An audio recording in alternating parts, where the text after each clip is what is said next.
Good day, Grade 12 learners, and welcome to today's English First Editional lesson.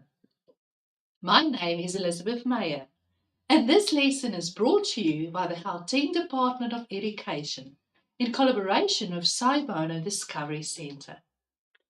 I hope you're well, and I hope you're ready for this lesson. Let's start immediately. Tomorrow you will be writing English Fall Paper 1, and I'm sure you're a little bit stressed. So our lesson today will prepare you sufficiently for tomorrow's paper. So make sure you've got enough a pencil and paper in hand to make some notes. We'll be focusing on comprehension, the summary, and of course, language. And the language, it will include visual literacy, the advertisement, the cartoon, and language conventions. I'm sure if you look on your screen, you might be feeling like this little character with a lot of information just being thrown at you. And I'm sure you might be a little bit stressed for tomorrow's paper. But don't worry, I'm here to help you. I'm sure after this session, you'll be fine. So let's unpack the paper quickly. You have 80 marks that you need to complete, and you have 2 hours. 80 marks do sound like a lot, but I'm sure you'll be able to manage it. Please remember to make notes as I go on. Now, remember, you have 10 minutes reading time that will be given to you tomorrow morning. 10 minutes. And I know it doesn't sound long, but trust me, it's a long time. So, what do you do in your 10 minutes? Do you sleep? Daydream? Or read the question paper? Yes, obviously, you have to read the question paper. You're not allowed to sleep on your table in any case. And daydream? Well, that's after the paper. Please read your paper. Now, as you can see, our little character reading his paper is quite disturbed at the fact that we are now having an issue with him while he's reading. So, let's leave him to read. Let's look at your instructions and information. The invigilator will not read everything to you. It is up to you to read the instructions and information of your paper. So let me go through it with you. The question paper consists out of 3 sections. Section A, Comprehension for 30 marks. Section B, Summary for 10 marks. And Section C, Language for 40 marks. Now those 40 marks are then divided into 3 parts. In other words, your advertisement for 10 marks, your cartoon for 10 marks, and your language questions, text A and text B, for another 20 marks. Number 2, answer all the questions. Remember, you don't have a choice, so make sure you've answered all the questions at the end of a paper. Number 3, read all the instructions carefully. This is really important. You have to know exactly what you're supposed to do. Number 4, start each section on a new page. You have more than enough paper. Please use it like that. So start each section, in other words, your comprehension on one page, your summary on the next, and the rest of the questions on their separate pages. Leave a line between your answers. Now I'm sure you think this might not be as important. Trust me, it is. This is so important. By doing that, it makes it so much easier for the examiner to mark your work. And obviously, if you go back afterwards and you want to add something before the time is up, at least you'll have some space to add it. Number 6 is really important as well. Number your answers correctly according to the numbering system used in the question paper. Please make sure that your answer and the correct number corresponds. For multiple choice, you can either write the letter or you can write the word. The instruction says write only the letter, so make sure you clearly write down the letter. And of course, this is a language paper, so you have to pay special attention to spelling and sentence construction. Let's go on. Number 9. Use the following time frame as a guideline.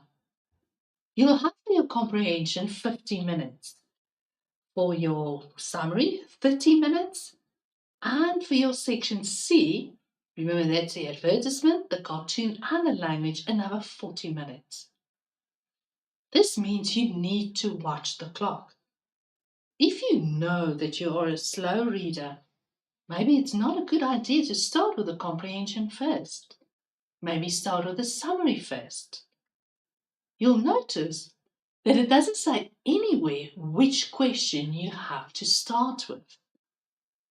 The most important thing is to make sure that it is clearly indicated which question you have started with.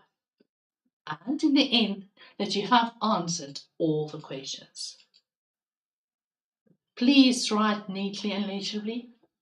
If we can't read what you wrote, then we can't award you the mark. So are you scared that you might not have enough time? I promise you, you'll have more than enough time. You just have to use your time wisely. So let's start with your section A, your comprehension. This part of the paper will count 30 marks. It is divided into 2 texts. You have a comprehension, a prose text of 24 marks, and you'll have a visual text of 6 marks. Now remember, your text A and your text B are not related in any way. So don't try to find some relationship or correlation between the two. There won't be one, so don't make one. The prose text will take about 2 pages. And you'll see that it's clearly indicated the paragraphs and the line numbers. The visual text we'll discuss a little bit later. Now, in order for you to be able to read your comprehension, you'll have to make use of reading strategies. Now, as a grade 12 learner, I'm sure you know all of these. But let me just remind you once again. These strategies will help you to understand the text better. Remember, you have no idea what the text will be about, and this is why it's important to implement them. You need to read as much as you can, so that you can ensure that these reading strategies are fundamentally part of you whenever you are reading. So let's go through them. The first one is predict. When you predict, you think what might happen. In other words, when you read the text, you predict what will happen next. What is the author going to say next? Or what is his attitude or his conclusion at the end of a text? Yes, your prediction might not be wrong, right? That doesn't matter. You need to predict. Connect. This is a very important reading strategy. When you connect the text with things that you've read before, things that you have seen before, or something that you've heard. It's called a personal connection. While reading the text, you might think that, I've read this before, or I know what this is all about. So try to make a connection with your life, your school, or the world outside.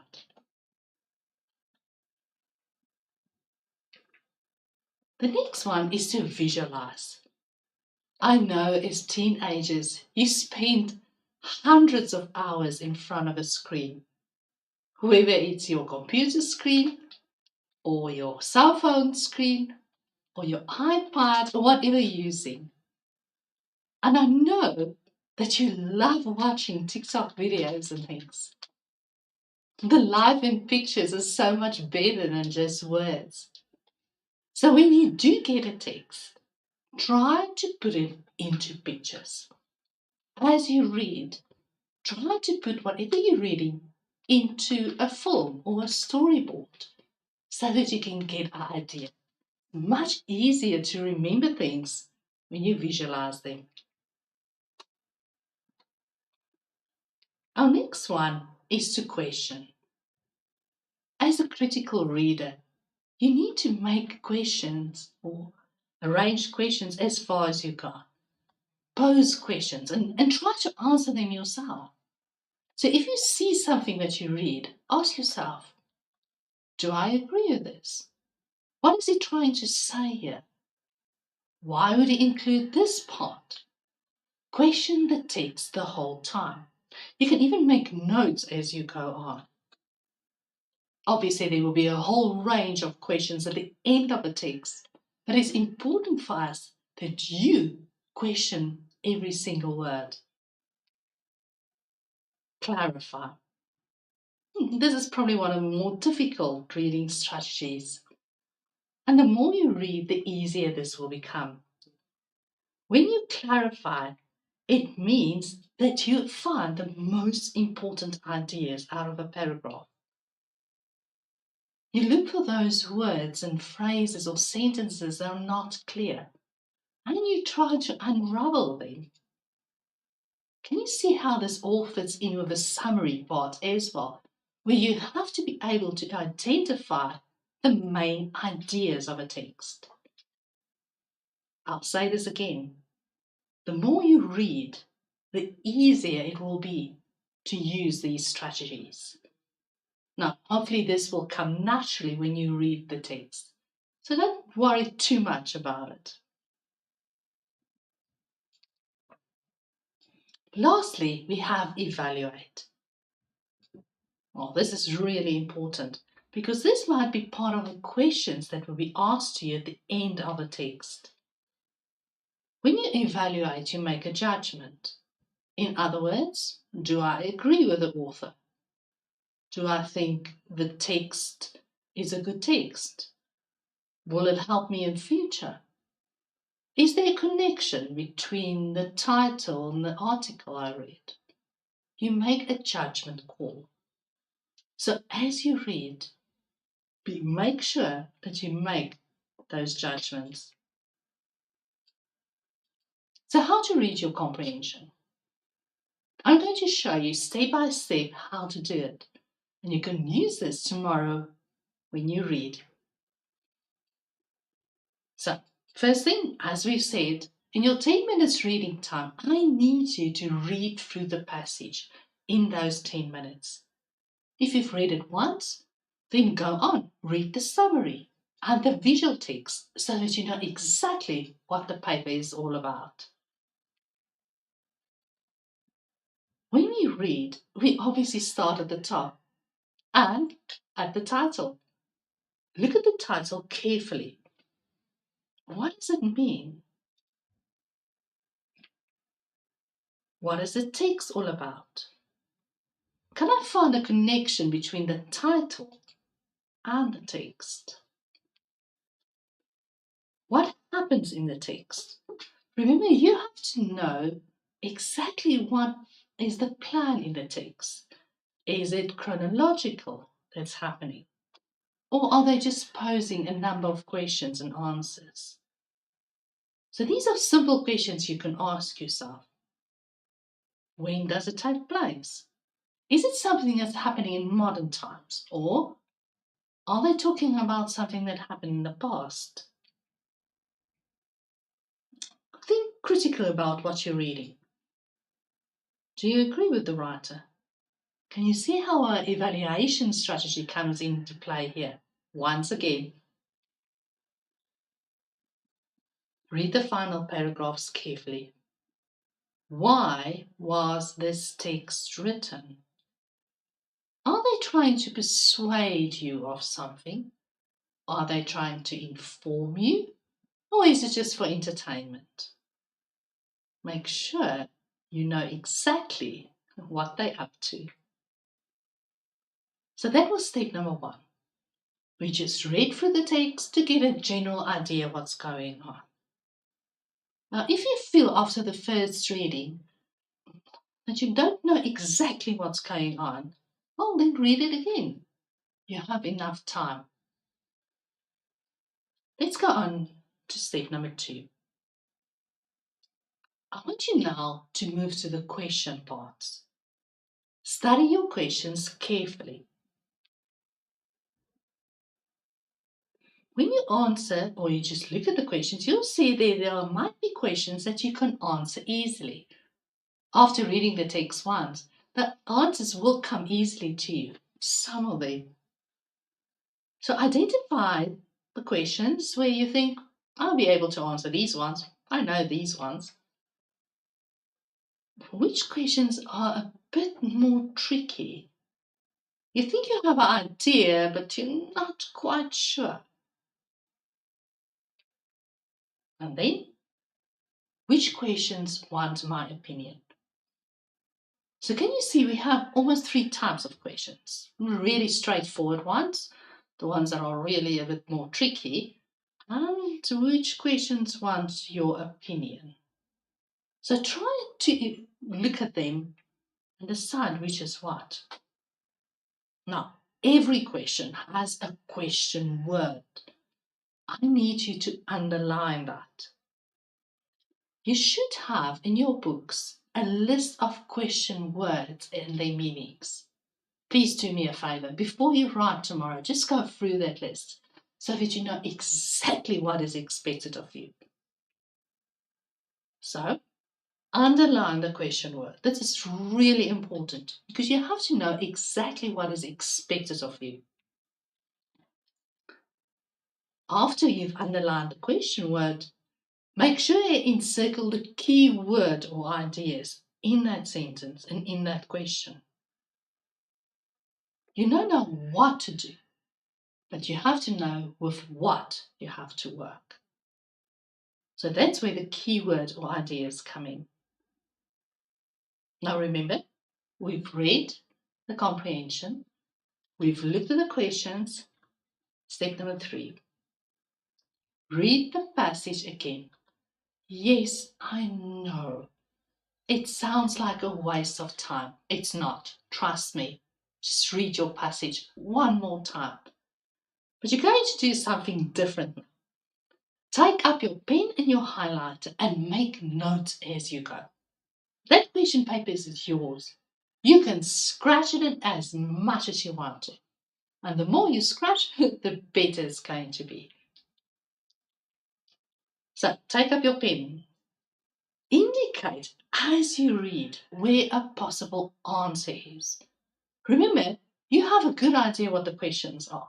So while you're reading, you might find an answer now.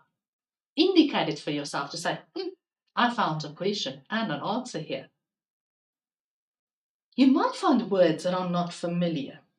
Underline them. And the trick is then to look out to see if there aren't any clues to help you to find the meaning of those words. Look out for joining words or conjunctions. These are words that link paragraphs or words that show contrast. Encircle them. Can you see how you have to become? You have to be a critical reader. Literally analyze the text as you go. The next step is to try and summarize each paragraph in a few words. You want to find the main idea of every paragraph. If you can do that, then you know you have a good grasp on the comprehension. Now, we've read it again. We've analyzed the text. We need to get through those questions. Step number 4, get ready to answer those questions. So let's look at that. Now, your questions will start at the beginning of a text and move through the text in sequence. In other words, usually the first question will be related to the first paragraph or the title, and the second question to second paragraph or the next part in the text. And that way it makes it so much easier to find the answer. Please remember, if you are referred to a specific paragraph or a line, make sure you go back to that. You may have to make absolutely double sure that you're working with the right paragraph and the correct line. There will be a line reference for you. Please reread the line before you answer the question. And very important, look at your mark allocation. The mark allocation tells you exactly how much you need to write. Obviously, when a question has 3 marks, then you're going to write more than a question that only has 1 mark. I'm sure you understand that one.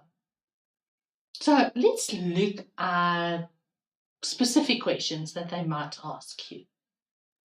For example, I have a list here for you. Why is the following statement false? So why is my question word? And we have to say, why is it false? So how do I answer this one? Well, a statement will be given to you and you have to explain why it's incorrect. It's as easy as that. Remember, you are not allowed to quote unless you are asked to quote. Most of the time, you have to write in your own words in any case. So be very wake up to make sure that if you have to quote, you know how to. Please remember, when you quote, to use inverted commas. They might even ask you to quote consecutive words. Now, consecutive words mean one word after the other. It doesn't mean that you find separate words. You literally want one word after the other. They will hopefully tell you exactly how many words they want to be quoted. Let's look at another question. State 2 points, or give 2 points, or state 2 ways. When you have a question like this, you have to remember that you have to give us 2 separate facts. And make sure your facts are distinguishable between them. So don't use it and show me clearly, this is the one fact, this is the next one. It will usually count 2 marks. But be careful. They might ask the word or use the word list 2 ways. List 2 ways is different from state 2 ways. When you list, you have to make, well, a list, like a shopping list. In other words, you'll have one fact and the next fact will be underneath that. You need to follow the instruction. Can you see the difference? When we ask, say, 2 points, you give 2 different points. But when I ask you to list, I want 2 very distinct facts underneath each other. Multiple choice. Multiple choice is not always the easiest of questions. So how do you answer that? Well, you eliminate them. Go through each option to see whether it's the right one. If it's not, draw a line through it. You might find that 2 answers are very close. That's when you need to take the time and choose the correct one. If you're asked to illustrate something, give an example. Please don't draw or make a picture. We just want an example in words for that matter. Right.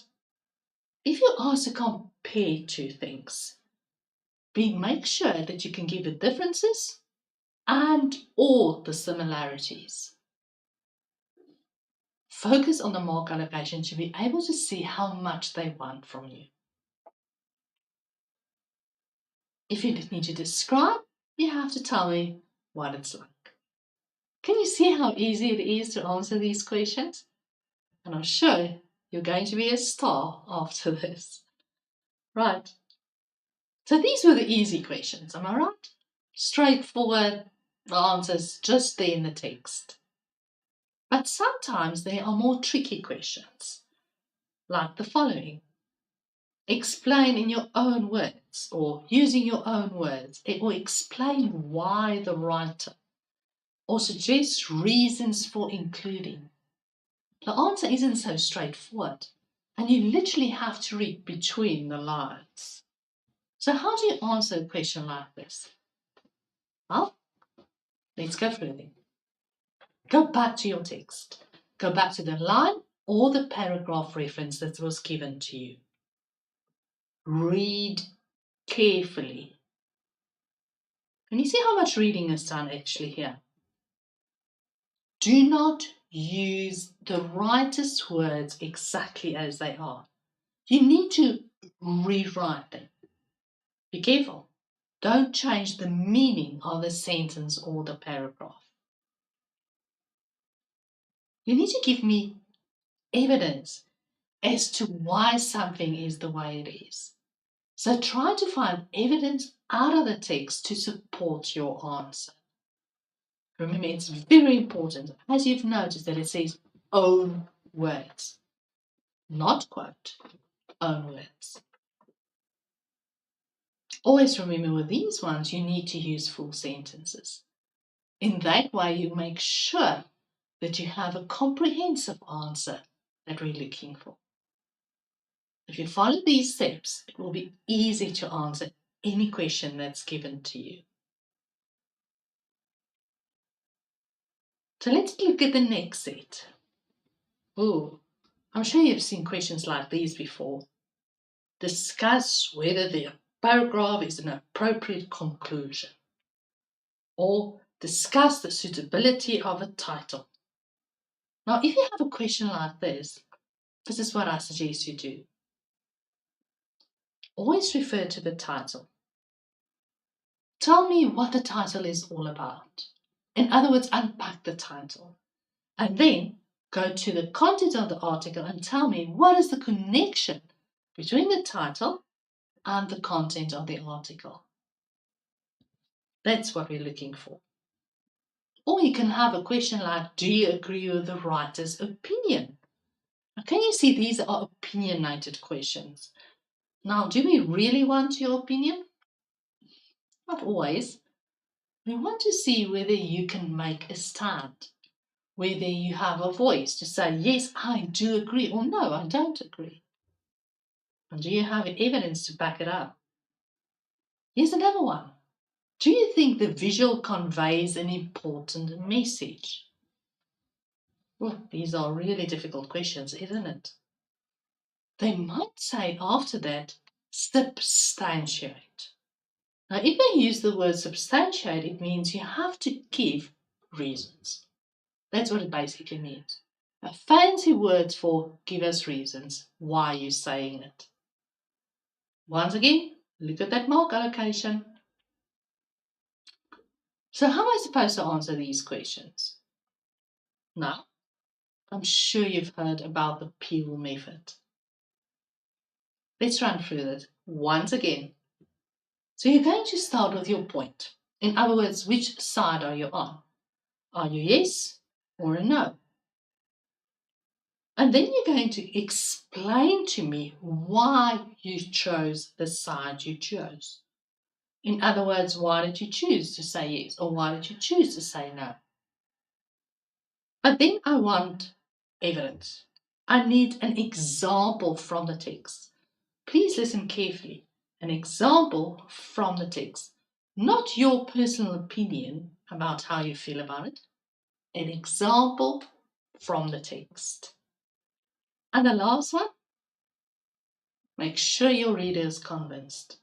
Link it back to the question. And this is what we call the peel method.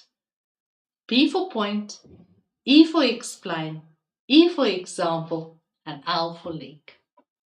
If you follow this recipe, I promise you, you can't go wrong. Just be careful. After you peeled that banana, that you don't slip on it, as a little picture shows. I promise you, it's going to be so much easier now. You remember when I started this, I said to you that the comprehension part is divided into two parts. You have the prose, an article, and then you have a visual text as well, a text B. Now, here's a little joke for you, as you can see. My girlfriend's home phone never answers when I call her. I think it's really a smartphone. Right, so let's look at your text B. What kind of text are you going to find? Well, they can literally use any visual text here. An advertisement, a cartoon, a graph, an infographic. There's one, an infographic next to it. Can you see that it says how to teach English? So there's so many options. I don't know what they're going to ask you. So if you are given a graph, tell me what you see. And even with any other visual text, tell me what you see. You need to pretend the marker can't see what you're seeing. So let's look at the text. Step 1. Ask yourself these questions. What kind of text is it? So you have to be able to recognize it. Is it a graph? Is it an infographic? Is it an advertisement? Is it a cartoon? What kind of information does it show? So can you see, we haven't even started with the questions yet. We are just starting to analyze the text on our own. The next one, are there pictures and words? And what is the connection then between the pictures and the words? So this is all in step 1, just to get you going and to analyze the text before you actually start on the questions of a text. Remember, there's only 6 marks on this part. Let's go on. Step number 2. I need you to read the words and then link it to the picture.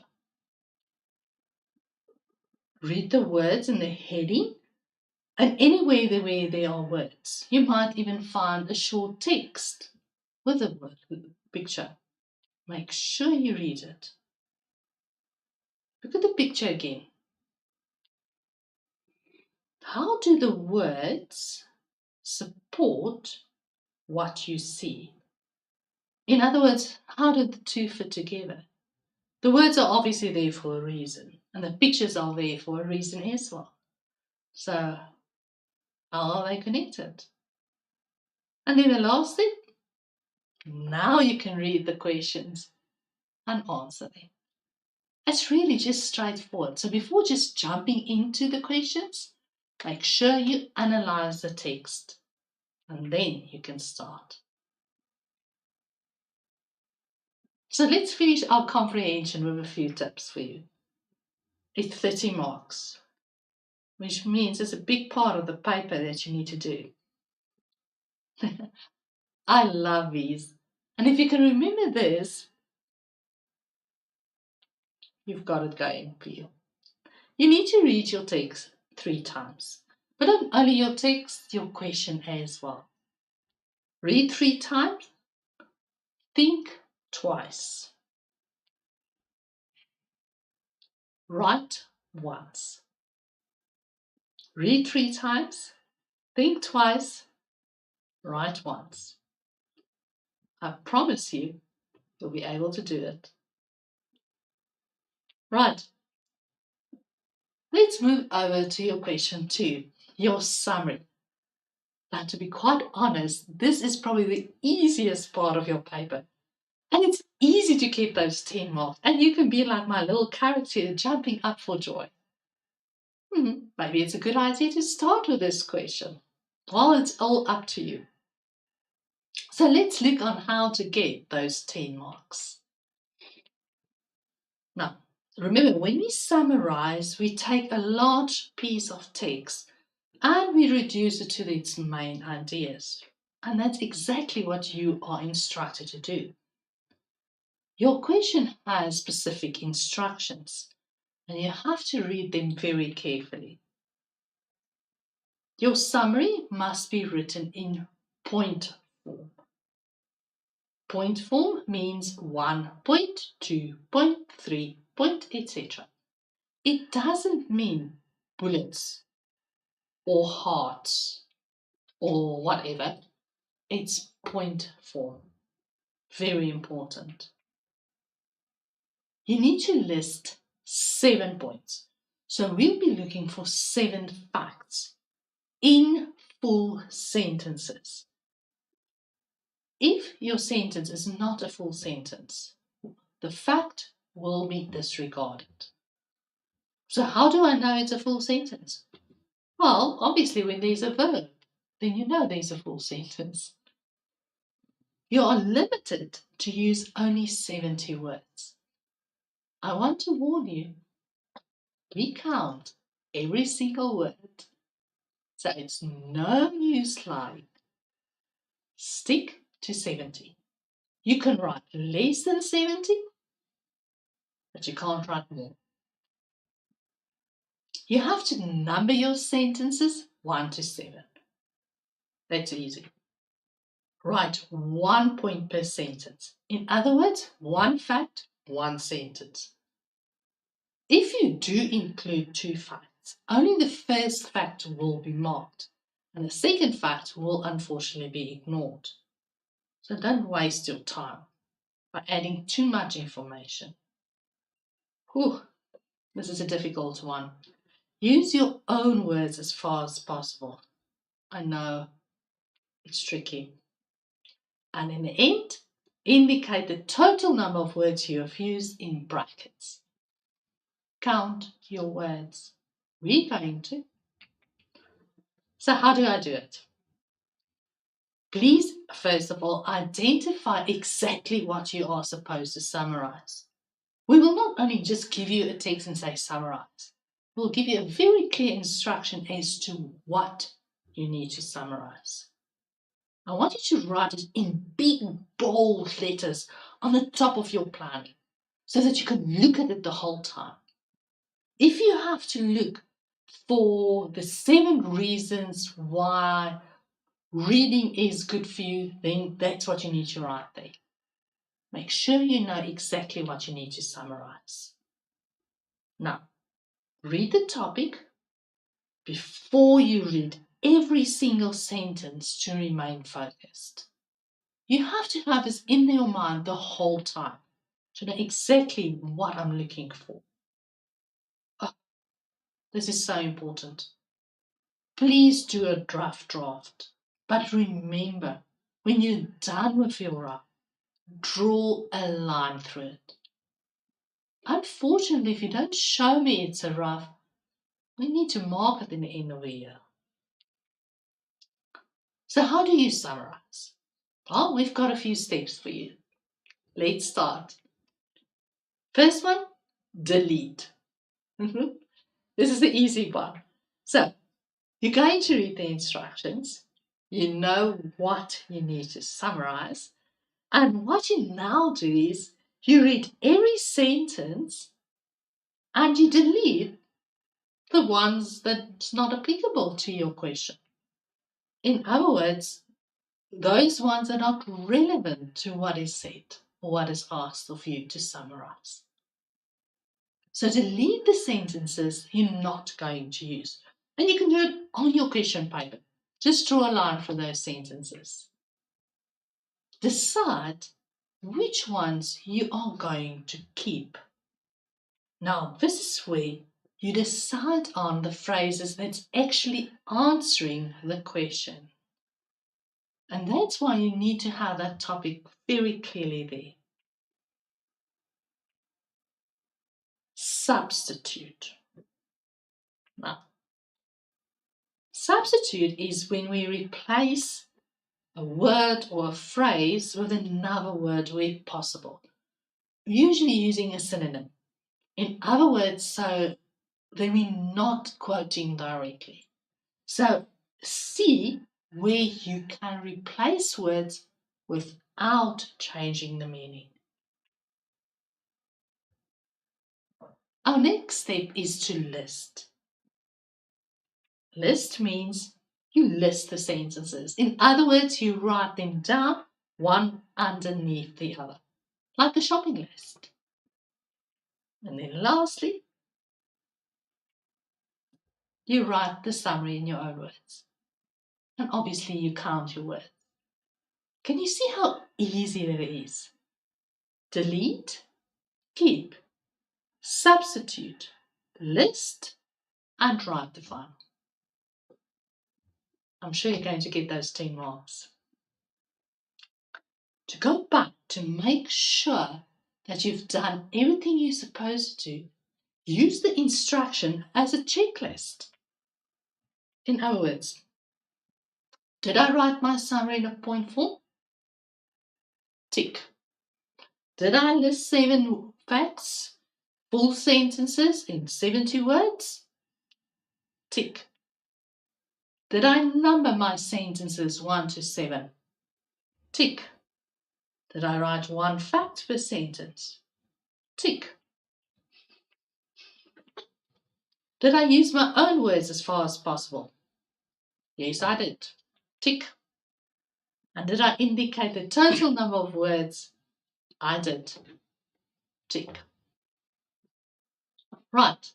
And with that, we're going to take a very, very short break, about 3 minutes, just for you to catch your breath before we go on to the rest of the paper.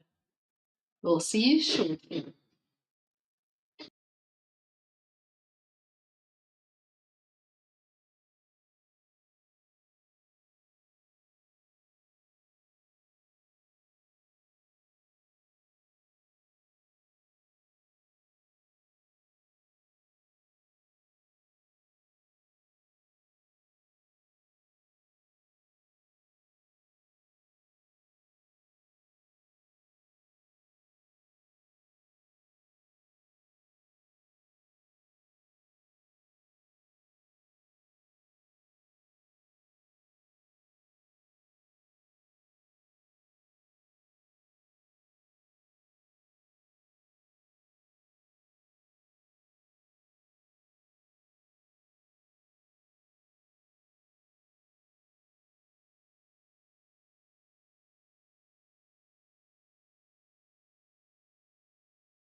Hello, Grade 12s, and welcome back. Today we're discussing Comprehension, Paper 1, Summary, and Language. Now remember you're writing tomorrow, so make sure you make some notes as we go on. If you've only joined us now, I'm sorry, we've already done the Comprehension and the Summary, and we're moving over now to Language Conventions, in other words, Section C. I'm sure you'll be fine. And if you've joined us from the beginning, well, are you ready? Let's go on. Right, let's unpack Section C quickly. Section C is your language part of your paper. And you'll be required to complete 3 questions. The first one is analyzing advertisement for 10 marks.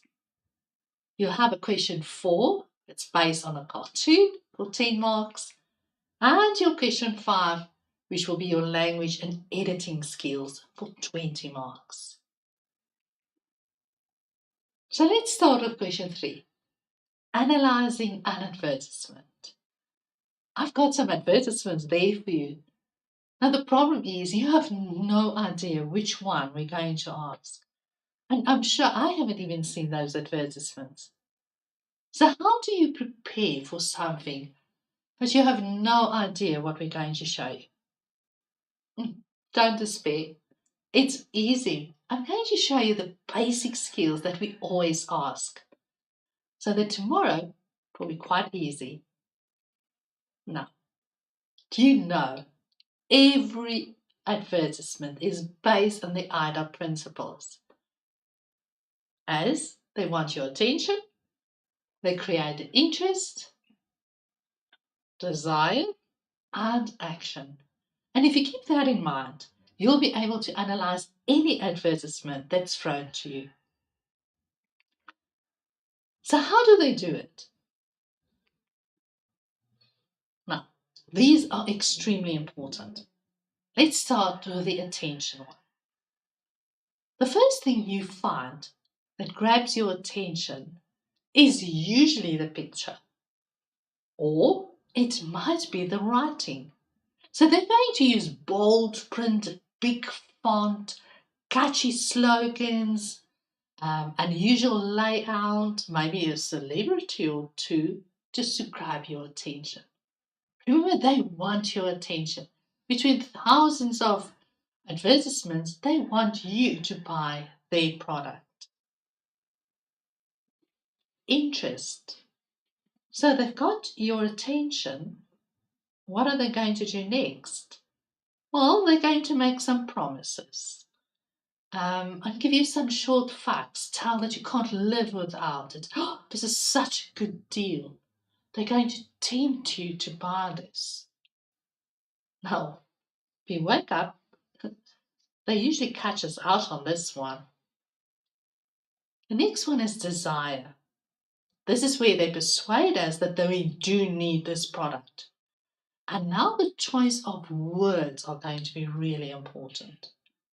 So be on the lookout on the type of words that are used.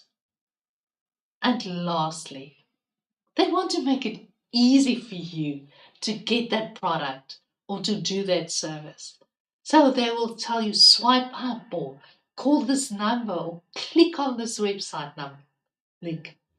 Anything to get you to act. You need to become a very critical reader of advertisement, that you can see how they're trying to persuade you and manipulate you to buy the product. This is what it's all about. It's all about the money, honey. And they just want to sell their product and they want you to buy it. So let's look at those steps once again. Attention.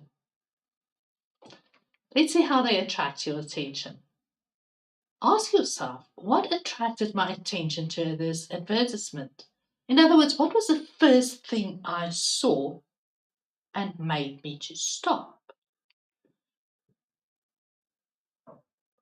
Look at this picture. Here's a nice one for you. I'm sure the first thing you saw was perhaps the lady in the bath, but you also noticed there were a lot of things going around her. It says, if frogs go extinct, you will notice. Ooh, can I just imagine? Oh, they've got my attention on this one. Can you see how clever they've done this with a little picture? Let's look at the next one. Interest. Remember, they've got your attention. Oh, they want to keep your interest. And they're going to use anything they can. They want to reach their target market very quickly. And let's see how they do it. Look at this one. I'm sure it grabbed your attention immediately. But now they have a little promise here at the bottom. It's Band-Aid 100% waterproof. And can you see how waterproof it is? Not even a tear can go over the Band-Aid. That's 100% waterproof for you. Let's do desire. So now they want to tell us we need this product. We have to buy this because we need this product. Now, if you just look at our little advertisement here, it's for vanilla milkshake. Right. But look how carefully they've done this. They have all these vegetables lined up. Now, if you're not a big vegetable eater, then you obviously you don't want to eat them, so it's going to be problematic. But if you look careful here, it says, let's look at the broccoli. Calcium as 2¼ cups of broccoli. In other words, if you drink this milk, you're going to get 2½ cups of broccoli in actually, or the same amount of calcium. Impressive. Can you see how they use words to persuade us this is actually very, very good? A nutrient powerhouse. It just sounds packed with power, hey?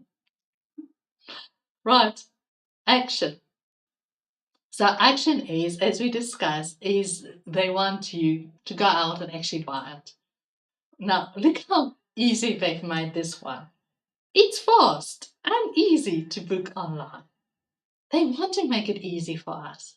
It must be easy to get their product. We can just laugh.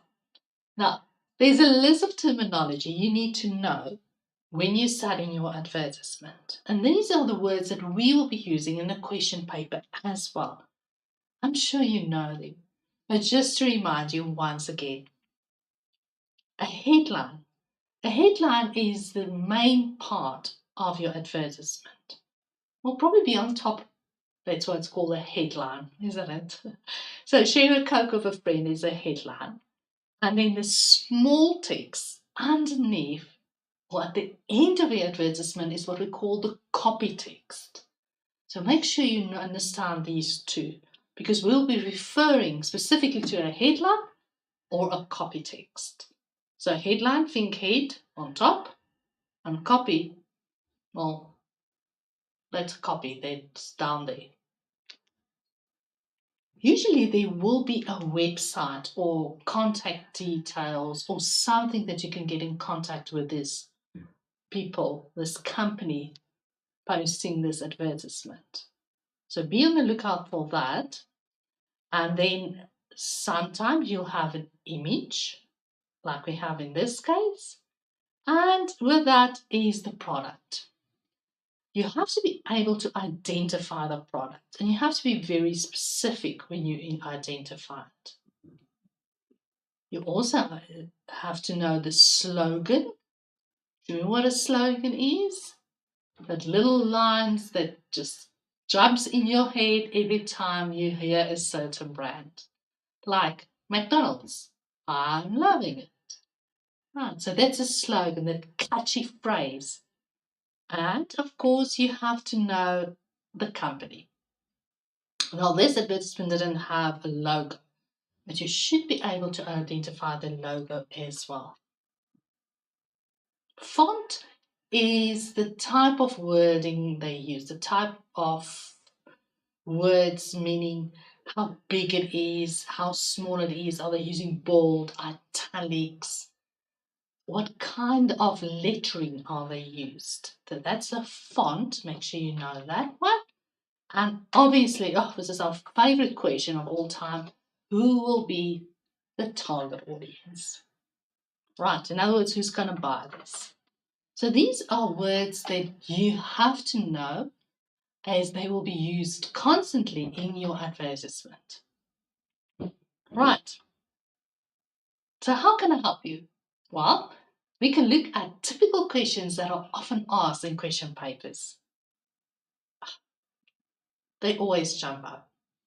So when you study tonight, take any advertisement you can find and ask these questions for yourself so that you are able to recognize it. It makes it so much easier if you just keep on practice, practice, practice. The more you practice, the more perfect you become. Right, so who's the advertiser? That's your company. So be specific if you can know who the company is, who's placing the ad. What is the product? Be careful just to say, for instance, it's toothpaste. Be very specific as to what kind of toothpaste it is. Is it pro-sensitive, Sensodyne, pro-relief toothpaste, or whatever? But make sure you give the full name of the product. Who's the target audience? Oh, we love this question. Target audience is who's going to buy this. Now, every advertisement has a target audience. In other words, it's geared for a certain group of people. And you have to be very specific to tell us exactly who that is. You can't just say people. I want to know what kind of people. For instance, people who love chocolates or people who like to drink coffee in the morning. So make sure you qualify who the people are. If you can tell me more detail, even better. Identify the logo and the slogan. You will never be asked to redraw the logo, but I can ask you to explain the logo, and then you have to put it into your own words. So make sure you'll be able to do that.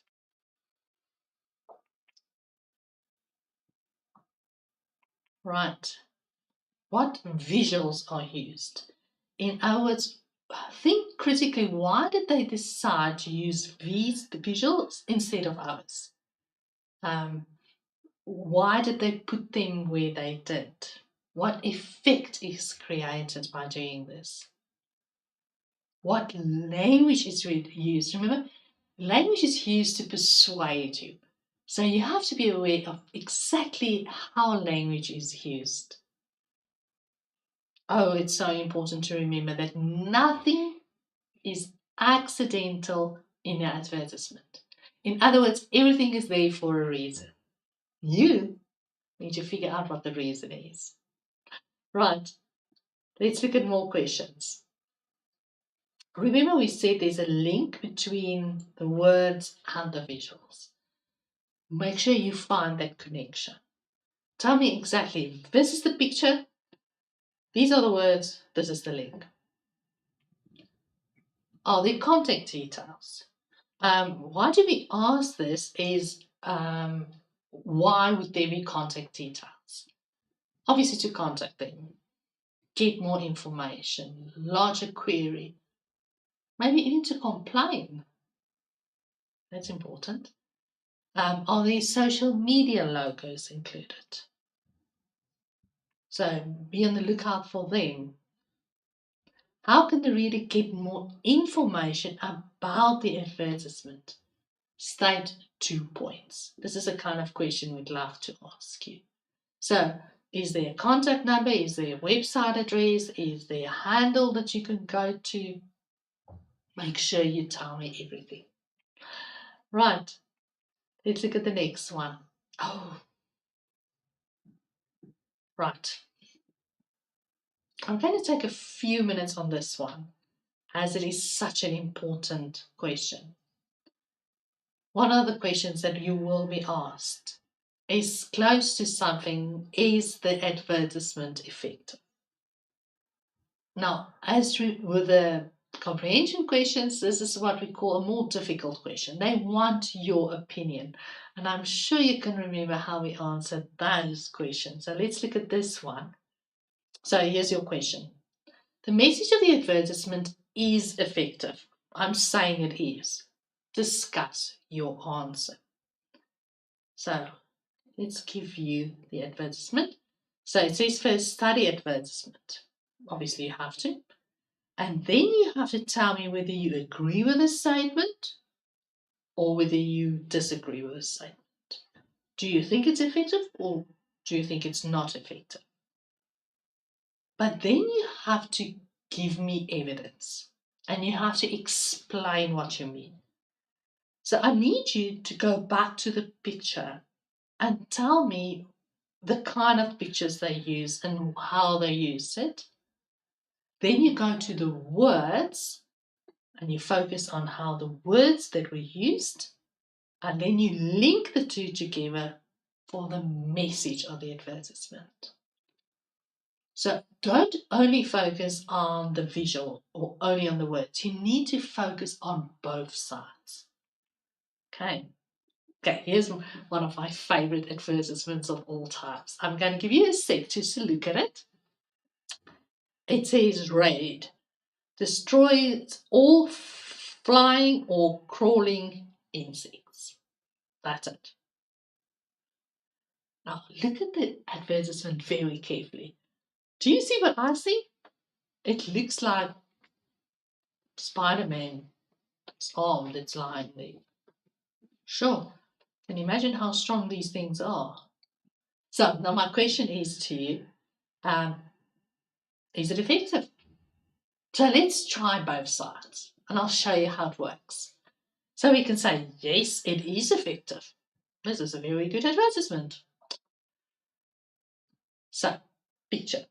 Can you see what I'm doing now? I'm taking the picture first. Now I'm pretending that the person marking my paper can't see this.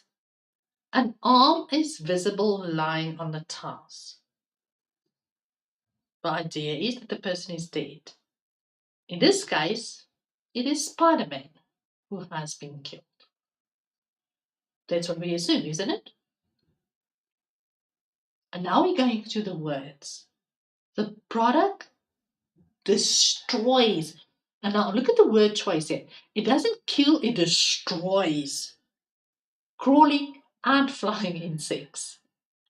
The words are placed in inverted commas. You saw that? To indicate that it kills any kind of insects. Sure.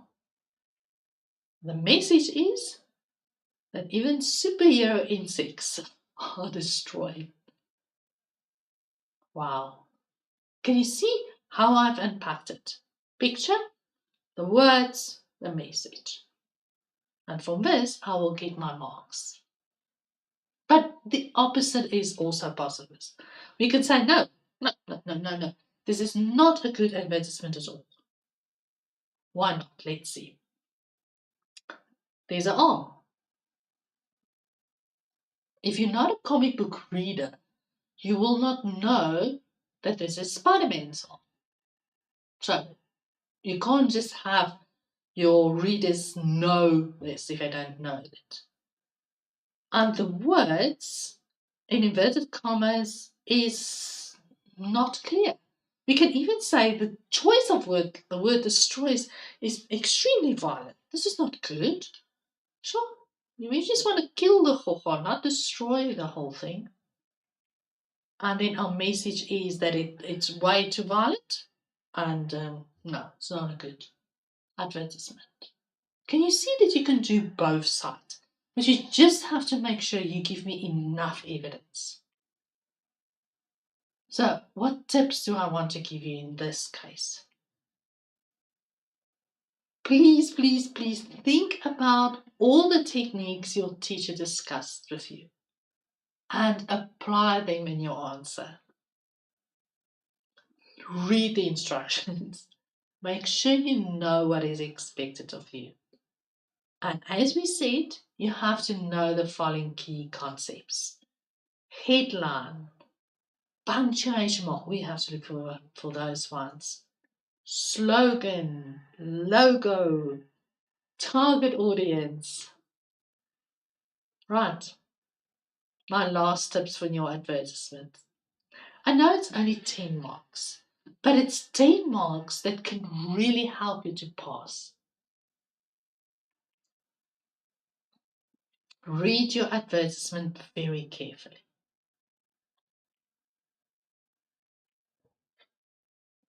I suggest you analyze the advertisement before you start with the question.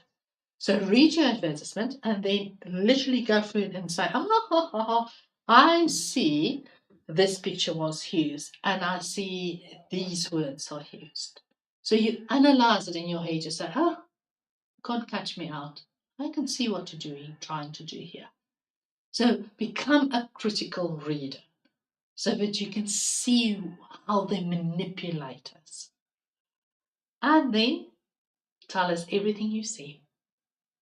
Do not think I can see the advertisement. Yes, I can see the advertisement. Pretend I can't. Tell me everything. If you do that, you'll be able to survive the advertisement. Right. I know there's a lot of information that I'm throwing your way, but I'm sure it's going to help. So let's move over to cartoons. This is question number 4 now. Now, the same with cartoons, advertisements work on the same way. And if you are visually aware what's going on, this is going to be so much easier for you as well. Now, the same with cartoons, there are certain words or terminology that's used that you should be able to recognize. A caption is usually a title or an explanation that goes with an illustration. So you need to see whether there are any explanations in the text for you, or to explain where this is happening or what is happening. Now, a frame is a single drawing in a comic strip. So a comic strip consists out of a number of frames. But in the question paper, we will be very specific as to which frame we are referring to. So you have to be so careful. And it's the same as the comprehension. When we tell you it's this paragraph, then you stick to that paragraph. When we tell you it's this frame, you stick to this frame. It's really extremely important. Here is one to help you. So Zitz and his mom are in the kitchen. So that is what I mean with a caption. So it tells us, gives us a little bit of background where we are. So Zitz is obviously the boy then, and his mom is there. Need any help, Mom? Yes, you can toss the salad. And what does Zitz do? He takes the salad and he throws it into the dustbin. And I look at his mom's body language. Oh my goodness. And then Zitz asks, what was wrong with it? Right. This is so funny. So, can you see? You have to obviously read the words and the picture to understand. Because without the words, it wouldn't have made any sense. Right. Here's another one. I love this. It's so funny. So, we have here Monday, and Mom is screaming at him, get up! Tuesday, get up! Wednesday, get up! Oops. And on Thursday, she's not saying anything. And then Zitz comes and he says, it's not my fault my alarm got laryngitis. Even if you don't know what laryngitis is obviously when you can't speak, you are unable to speak. So his mom is obviously unable to wake him up screaming because she now has laryngitis, and because of that, obviously, he was late for school. Okay, so let's just look at something. It's such a small cartoon, but it's so funny. So obviously, you see Monday, Tuesday, Wednesday, Thursday, and can you see? Look at her mouth. Can you see how big her mouth is?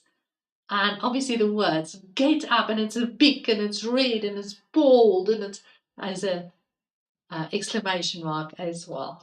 Right. Okay. So how do you study for a cartoon? Because it's the same problem here, is that you will absolutely have no idea which one we're going to ask. And there are millions of cartoons out there. Now, we're just focusing on zits, but there are so many other cartoons as well. So what you need to understand is that it has pictures. Every cartoon has a picture. And this is what we call the visual clues. Visual clues are things that you can see. So when you look at a picture, I need you to analyze a few things. You need to look at the setting. Now, setting is where it's taking place.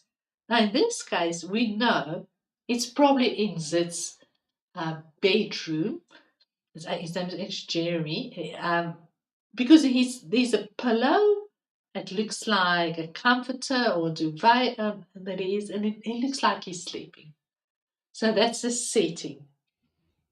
Characters, we've got two characters. We've got Mom and Jeremy here. And body language, and I've shown you how big her mouth is open. She's obviously screaming at him.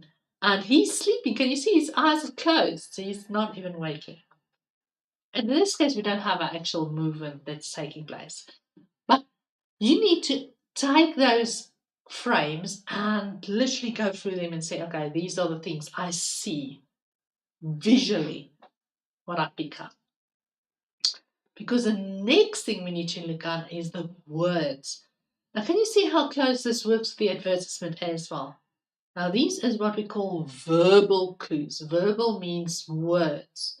We've got visual clues, is what you see, and verbal clues is what you speak. So, with the words, we will be focusing on font once again. Can you see here? Big letters. It's bigger than the rest. So we have Wednesday, but the words get up is bigger than the rest of the words. It's in capital.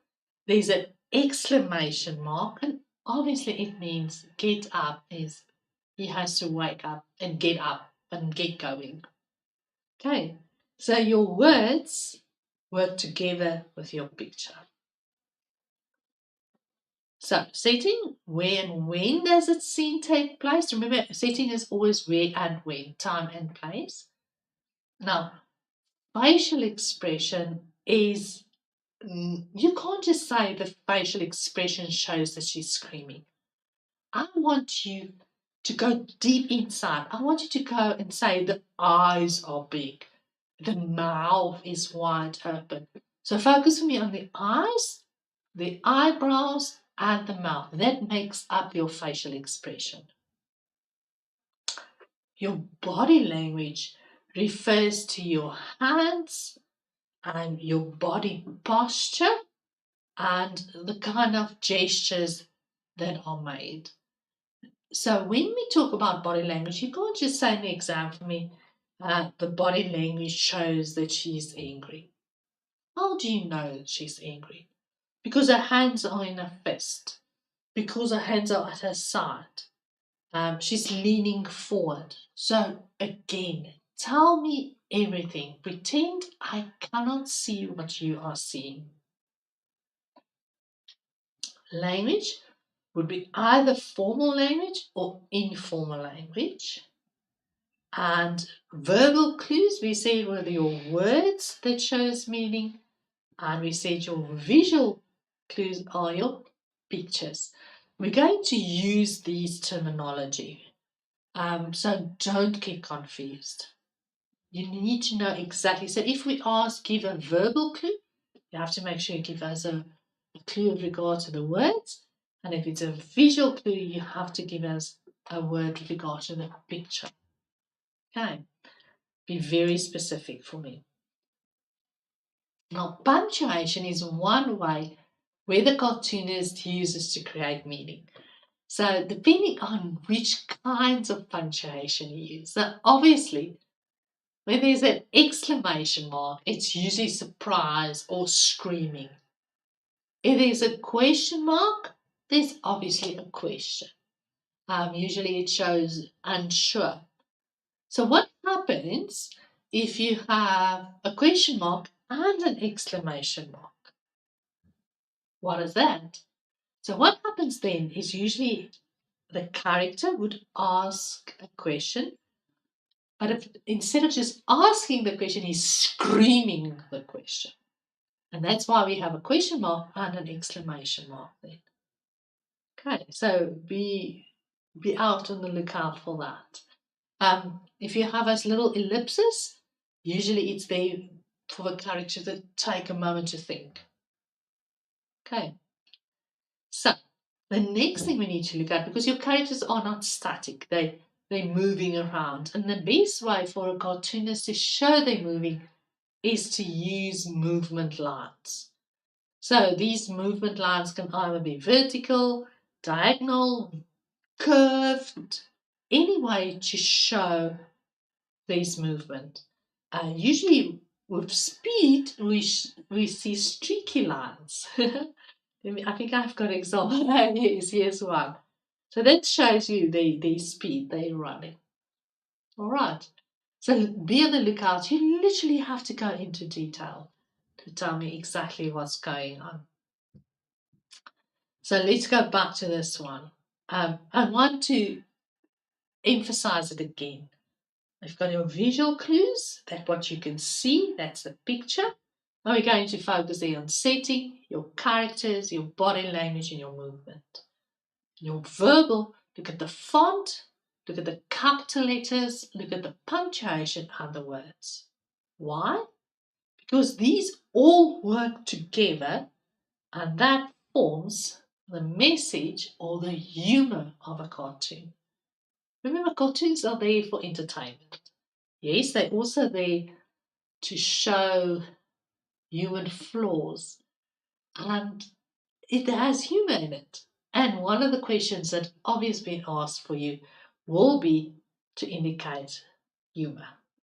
And I know this is a difficult one, so let's go through that quickly. Let me just see if I can get to my humor. There we go. So one type of humor that's sometimes used is what we call ambiguity. Ambiguity is when the meaning is not clear. And because the meaning isn't clear, this leads to miscommunication and that makes it funny. So let me give you an example. This is one of my favorite examples. Look at this. Here's the words. I saw bats. I'm sure in your mind you already know exactly what kind of picture it is. I saw bats. But look at the first picture. There's a bat and there's a saw. I saw bats. So is he sawing the bats? Or I saw bats. Is the bats referring to that horrible flying mammal? Or is he referring to a bat that you used to play with? Or if he says, I saw bats, is he sawing the bat? Can you see how this can cause miscommunication? And obviously then it's funny. Because if I said I saw bats, in your mind might be completely different from what I think I said. Right, this is called ambiguity. This is so funny, lovers. Right, let's go to the next one. Satire. Satire is usually used in a political context. So what they do is they make fun of something, but there's a very serious message with it as well. So the cartoonist makes fun of something, but there's a serious message with that. So let's look at the one up for you on the screen.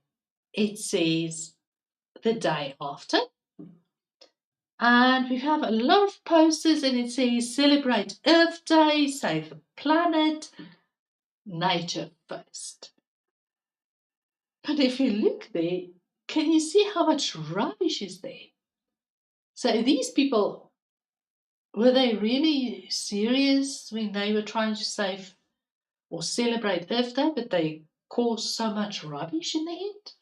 Can you see? It's funny, but there's a very specific message underneath it. Right.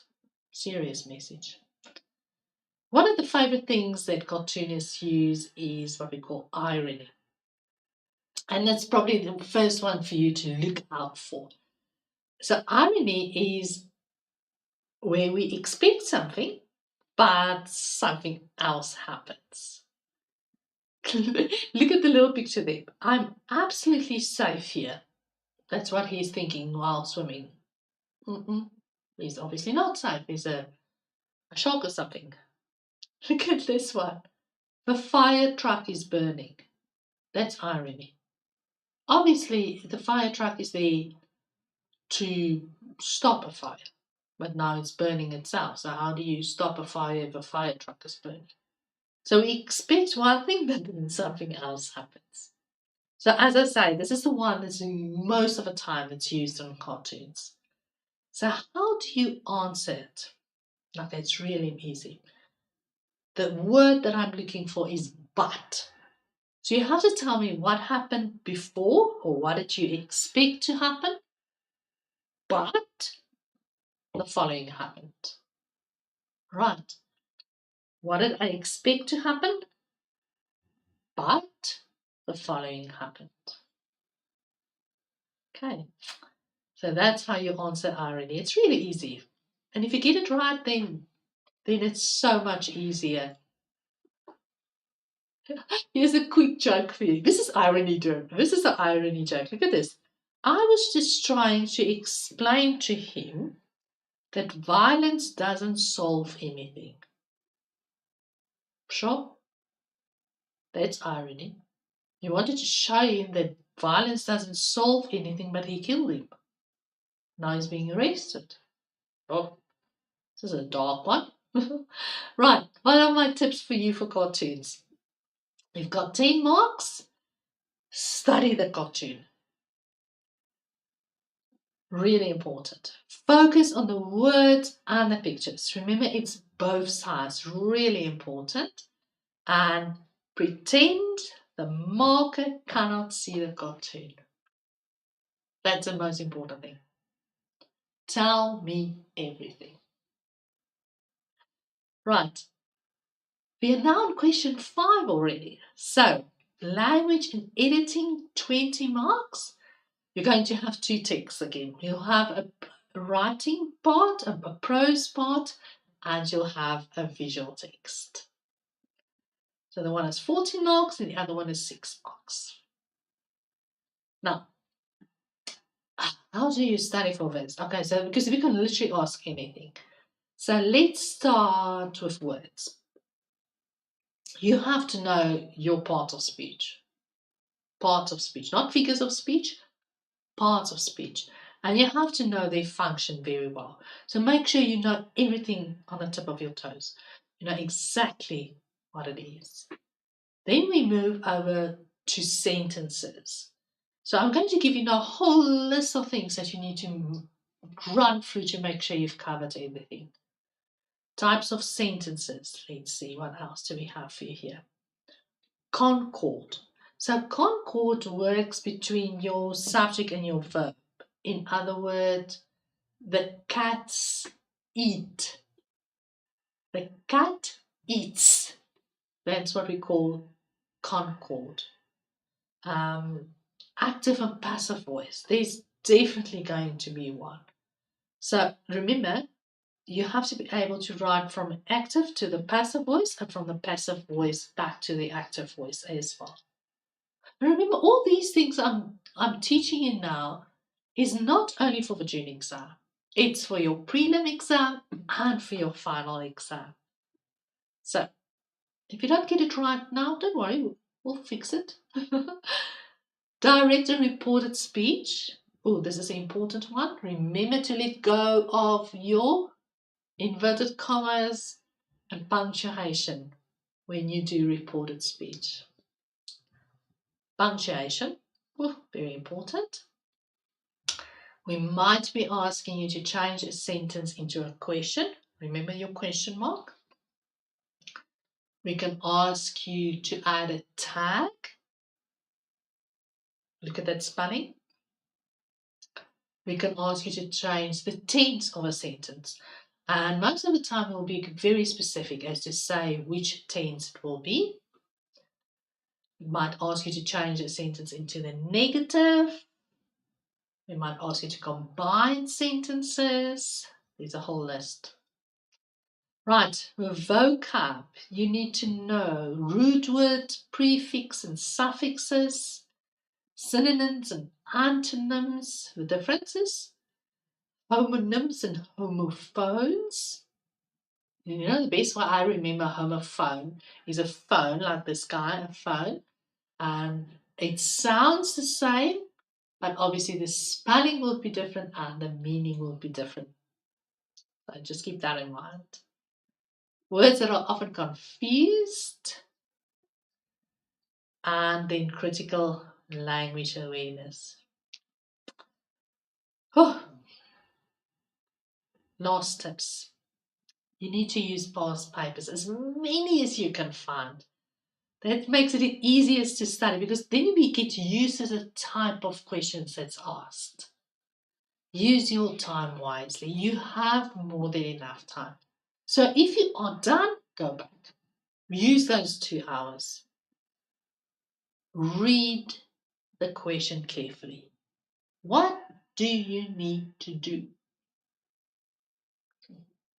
Look at the marks because that will give you a clue. And when you've completed the paper, go back and check your answers. Have I answered all the questions? Have I numbered correctly? Did I follow the instructions of the summary? And are you happy with what you've done? Right. Last tip. You can do this. Right. So if you're looking for past papers and you say, I don't know where to go, you are so technologically advanced. So type in past papers, DBE, Department of Basic Education. And there's going to be so many that's going to pop up. Okay. You can do this. So let's just see. Last thing. Oh, there's my big word. Yes, you can. And then my last word from my side. Please remember, dreams don't work unless you do. You have to work for this grade 12. It's not going to come easily. But I know you can do it. I want to wish you all of the best of luck. It's not luck, it's hard work. But I'm sure you can do it. I hope you're ready for tomorrow. All of the best. Thank you. It was a wonderful session with you and hope to see you again soon. Thank you and goodbye.